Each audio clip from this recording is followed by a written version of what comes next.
Brandon Hutcheson, how you doing, man?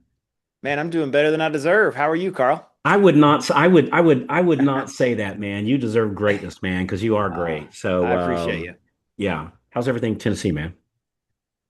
It's good. It's hot and humid, but welcome to the summer in the South, right? I Yeah. guess I can't say anything because you're in Florida, right? So you're probably like, yeah, hold It hold it's my drink. It's really yeah, humid it's there. warm. Hey, I want to talk to you about something. Okay. And for our listeners, just so you know how these podcasts often work out, which is this case, Brandon has zero idea what this topic is.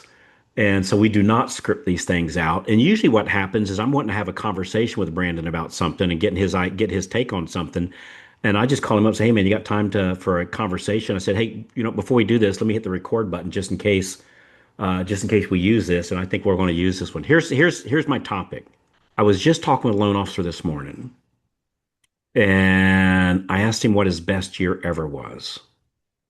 And he said he averaged 8 units a month, right, Hmm. for the year, right? So that was his best. Okay. And then he put in a which good number, right? Nothing wrong with that. Nothing wrong with Sure.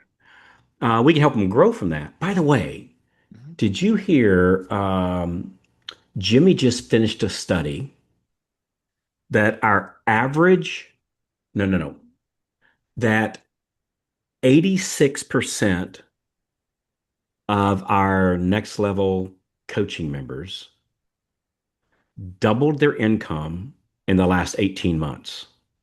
Wow. 86% doubled their income in the last 18 months. And now he's working on doubling it again. So, in other words, if you were at 8, make it 16, and then Mhm. 16, make it 32.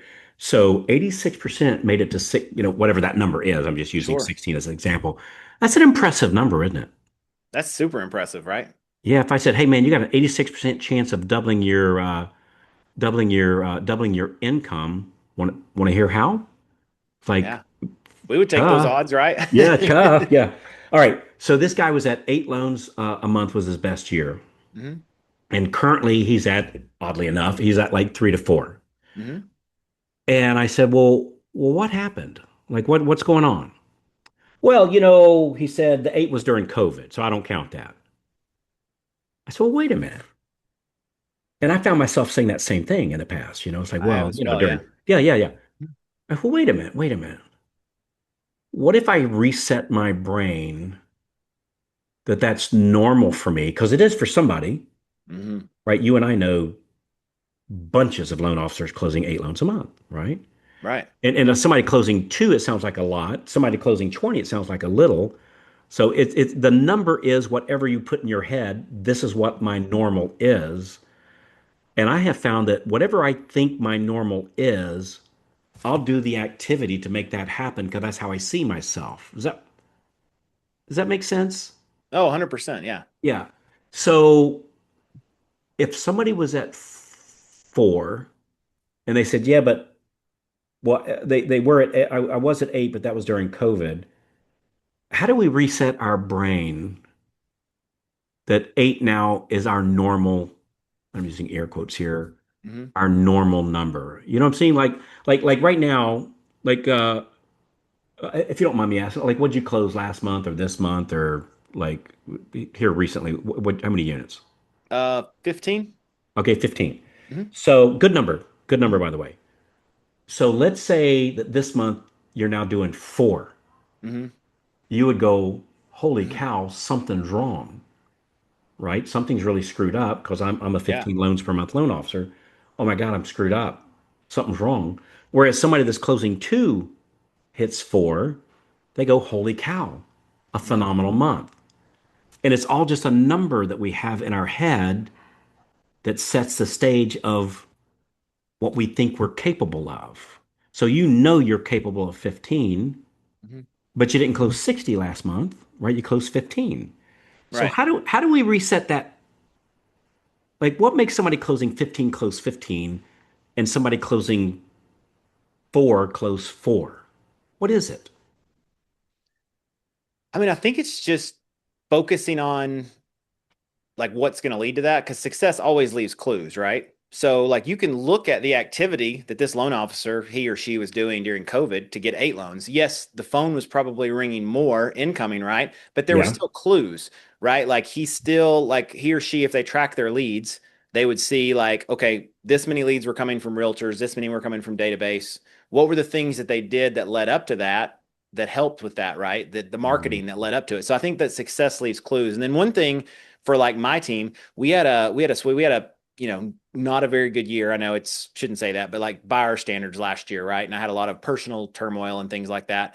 But earlier this year, I was like, okay, I got to snap out of it. And so I was talking to my team captain, who's been with me for a long time, and we realized that the one thing that we stopped doing last year in our daily team meetings was we stopped paying attention to how many leads we got the day before. And Mm. so we just started a couple months ago again, which is like, the definition of insanity, right? Like, let's change it up, right? We're doing great.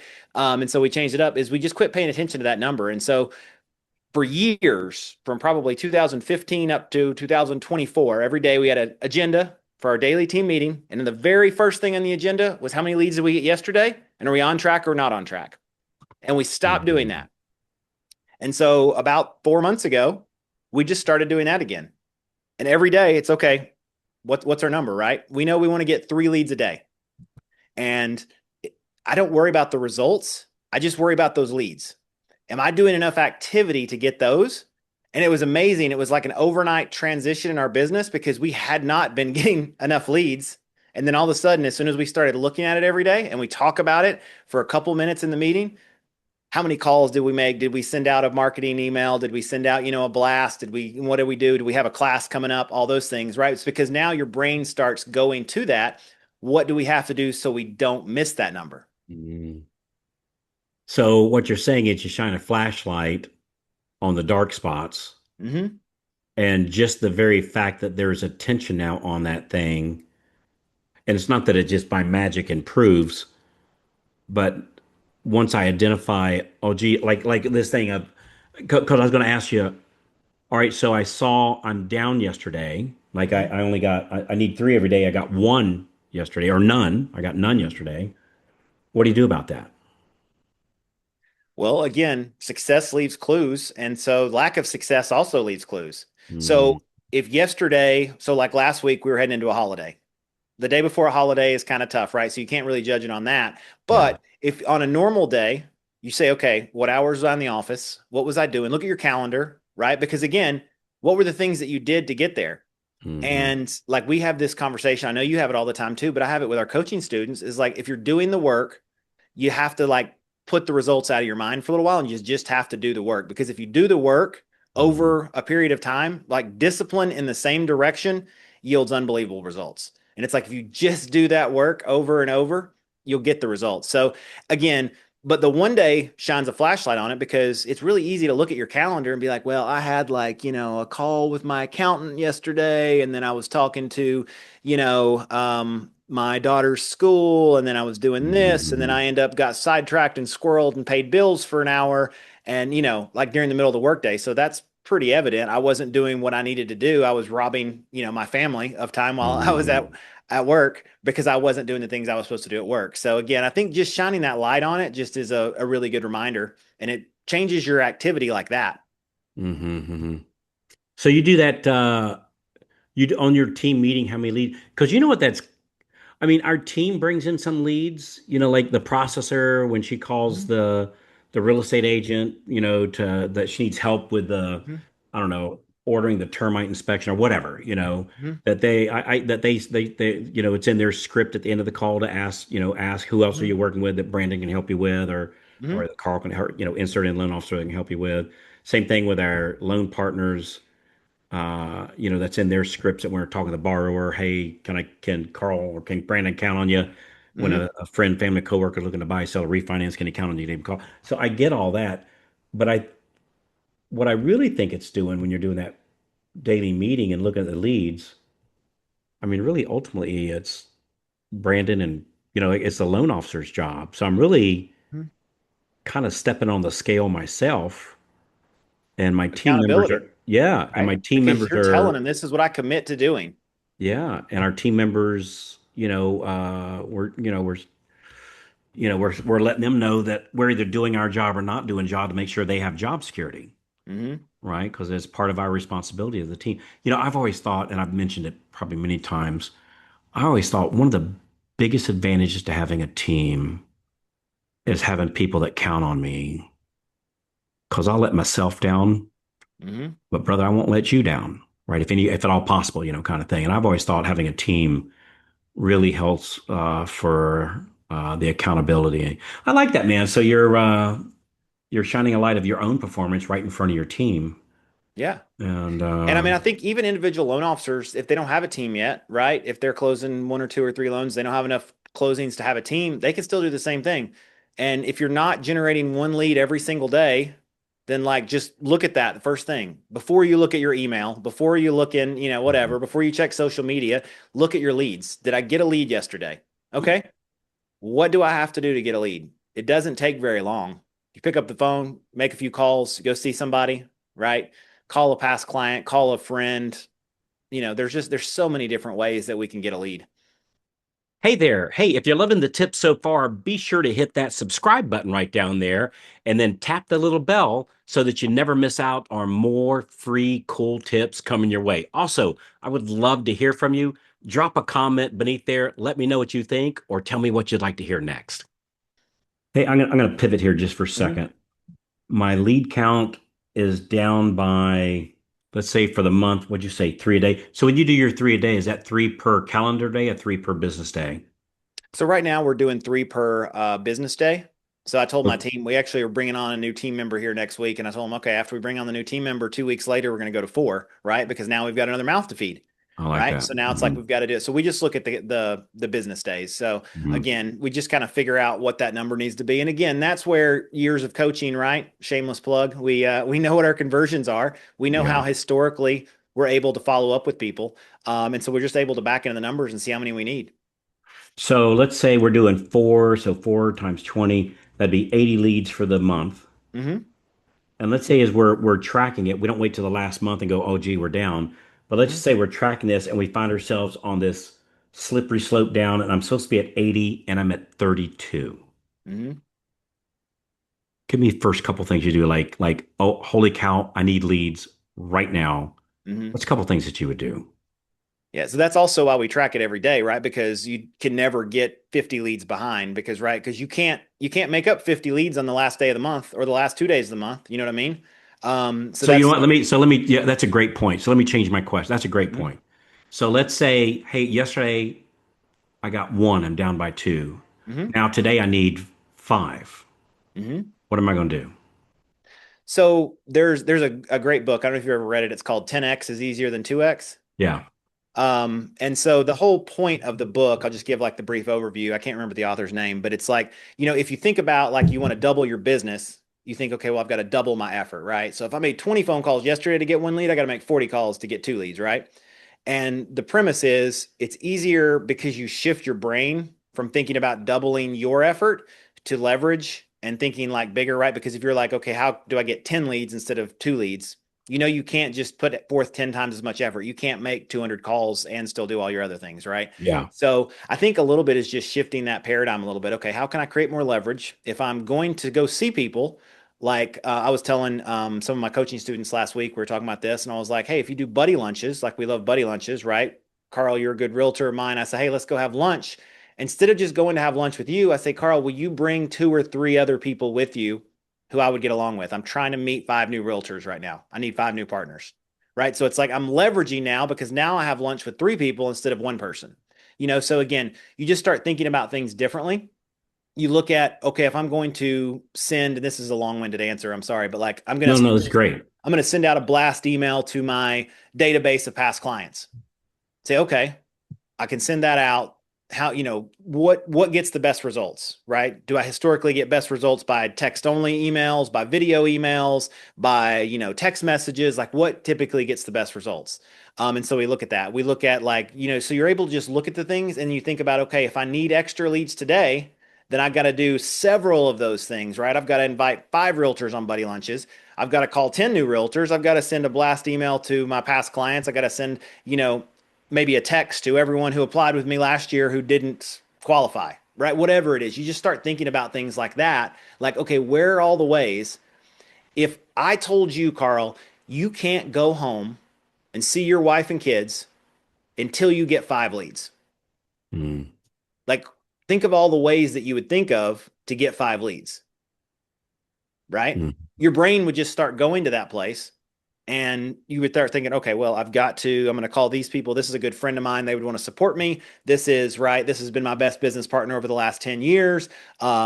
I had great success when I went to this real estate office and spoke to them about what was going on with rates. How can I call 5 other real estate offices and I talk to them about, give them market updates? You see what I mean? Like your brain shifts into that. Your wheels are spinning, right? The big mechanical things. I see it, you see them there. They're going, yeah. the teeth are grabbing and you're moving forward. And so that's really what it looks like. And that's what it does, just shines a light on it. Because in our industry, we only have two problems: a lead problem or a conversion problem. Mm. That's it. It's That, not pro- rocket science. that pretty much sums it up. You know what I was thinking as you're saying that? The real answer to all this that helps with the activity is you have to not want the pain of not having more than the discomfort of doing. That's really the bottom line. And what I mean by that is, people talk about call reluctance.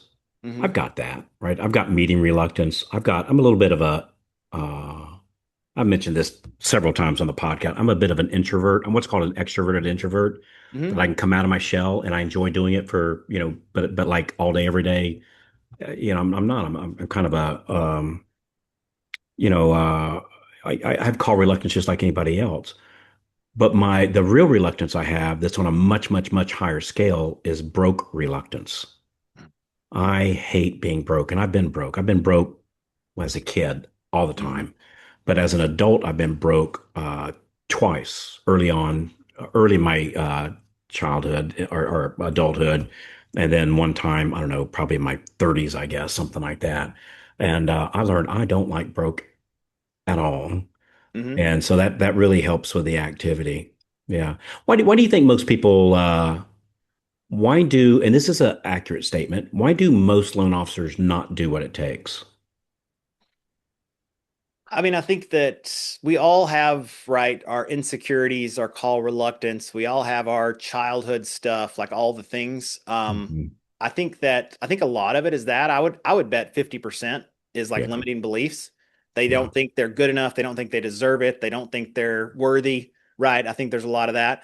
I think there's probably 20% or so that look out at some massive producers and they're like, I don't want to be like them, like, putting my whole life on social media and I don't want to be, Mhm. like mass marketing everybody. They have this like negative connotation about being this big gregarious salesperson. Yeah. And then I think there's, people that have some, legitimate reasons, maybe, health, there's family, there's whatever, there's a lot of Yeah. things like that. But we see people in the middle of crisis, right? Like in health crisis, they lose family members, they have like incredible difficulties, and they still like are able to compartmentalize and go into work. So, I mean, not judging and saying they can't, but I feel like there's always ways to do it. So I feel like that's probably the biggest majority, are those couple of things, is the reason that people can't. And sometimes people just don't have an example. So like if you go to Mhm. work, we're older, right, than probably most of our audience, but right, like whenever I was getting in the workforce, right, IBM was a big employer, right? If you go to work for IBM, you think about this Fortune 500 company, right? That you go there and they have standard operating procedures and they have expectations for every single job for every single thing. We get into mortgage and real estate because we want this freedom, and there's no expectation of what to do. There's no expectation, there's no example of here's what you do every day. There's no playbook, right? And so that's why, again, like I look at the clear shifts in my business over the years, and it was typically hiring a coach or getting into, in a certain peer group. And it made a Yeah. big difference, is just because you see people or you're around people who do, right? Like Eagles want to hang out with Eagles. Yeah. I think, boy, you hit a lot, a handful of, a lot of really good stuff there. The thing that really rang my bell, what you just said, is not having a good example. And it might be not knowing what's possible. 'Cause that's how I got in the mortgage business. I was driving home from work one day from a non-mortgage business, job, profession. And just stopped by this dude that I didn't know very well, actually, in my church. He always seemed happy, and I stopped and asked him. I went by his office. He was surprised to see me, and uh, and I stopped. But the dude's always whistling. He's always happy, and in the moment, I wasn't. Hmm. And so I stopped by his office, say, "Hey, what do you do? What do you do for a living?" He says, I'm a mortgage broker." He was a broker. I'm a loan officer. What is that? Well, I loan people out buying, houses. Oh, you got a lot of money that you loan out? No, no, no. I find banks that have money and I find people that want it and put the two together and I get paid. And I thought, well, that sounds pretty easy. And I asked him how much he gets paid. And he said 35. I thought he meant a year. And then he clarified to me, he said, "Oh, I think you misunderstood that. That's what I make a month." That was an unfathomable amount of money at the time. So this is 1999. Hmm. And I was making about 125, 150, which not bad, Oh yeah. in 1999. But he's making in 3 months, about 3 months or so, 3, 4 months what I was working for in a year. Hmm. And I didn't know anybody. So 30, so he's making like 400 grand a year. I didn't know anybody making 400 grand. The doctors at the hospital I worked at were probably Hmm. making about 250, Right. something like that. So I didn't know anybody made that kind of money. So having his name is Ralph Watkins and having him as an example to let me know what was possible.